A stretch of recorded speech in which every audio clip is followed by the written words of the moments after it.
धर्मेंद्र प्रधान यांच्या राजीनाम्यानंतर जंतर मंतरवरील आंदोलन संपलं. विजयाचे जल्लोष झाले. सोशल मीडियावर सेलिब्रेशनचे व्हिडिओ व्हायरल झाले. पण या सगळ्या गोंधळात एक नाव अचानक चर्चेच्या केंद्रस्थानी आलं. मोहम्मद जुनैद. महिनाभर हजारो आंदोलनकर्त्यांना अन्न पुरवणारा हा तरुण नेमका कोण?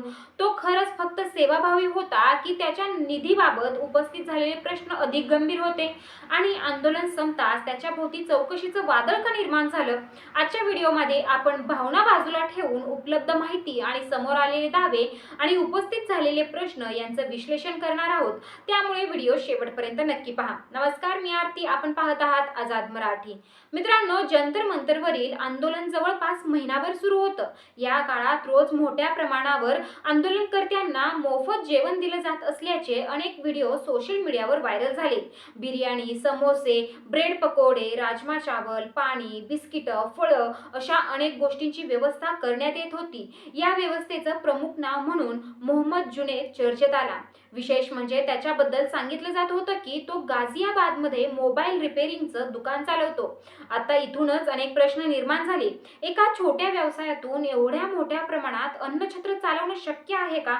जर हे क्राऊड फंडिंग मधून होत असेल तर त्याचा अधिकृत हिशोब आहे का? देणगीदार कोण होते? खर्च किती झाला? या सर्व गोष्टींची पारदर्शक माहिती आहे का? याच पार्श्वभूमीवर उत्तर प्रदेश पोलिसांनी जुनैदला चौकशीसाठी बोलावल्याचं आणि त्याच्या आर्थिक व्यवहारांची माहिती मागितल्याचं वृत्त समोर आलं. त्याच्या घरावर तपास यंत्रणा गेल्याच्या बातम्याही चर्चेत राहिल्या. मात्र या चौकशीचा अंतिम निष्कर्ष अद्याप अधिकृतपणे समोर आलेला नाही. दुसरीकडे सोशल मीडियावर असा दावा करण्यात आला की आंदोलन संपल्यानंतर अनेक प्रमुख चेहरे जल्लोषात सहभागी झाले, पण महिनाभर अन्न व्यवस्था सांभाळणाऱ्या जुनैदकडे कुणीच वळून पाहिलं नाही. हे दावे खरे आहेत की नाहीत याची स्वतंत्र पडताळणी आवश्यक आहे. मात्र या चर्चेमुळे वापर करून सोडून दिलं का, हा प्रश्न अनेकांनी उपस्थित केला. याच दरम्यान आणखी काही दावे व्हायरल झाले. जुनैदला धमक्या मिळाल्या, त्याच्यावर दबाव टाकण्यात आला, त्याला काही काळ अडकवण्यात आलं, असे आरोपही सोशल मीडियावर करण्यात आले.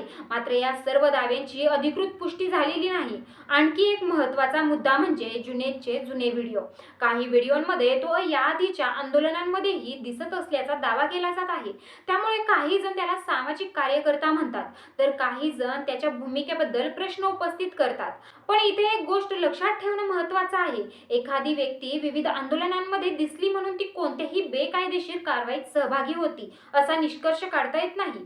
त्यासाठी तपास यंत्रणांचे अधिकृत निष्कर्ष आवश्यक असतात. मात्र आर्थिक पारदर्शकतेचा प्रश्न मात्र महत्त्वाचा आहे. जर लाखो रुपयांचा खर्च झाला असेल तर त्या पैशांचा स्रोत काय होता? देणग्या कुठून आल्या? त्याची नोंद आहे का? हे प्रश्न कोणत्याही मोठ्या आंदोलनाबाबत विचारले जाऊ शकतात आणि त्यांची उत्तर ही स्पष्टपणे मिळायला हवीत. त्याचप्रमाणे आंदोलनादरम्यान मोठ्या प्रमाणात अन्न वाया गेल्याचे, कचरा निर्माण झाल्याचे काही व्हिडिओ आणि दावेही समोर आले.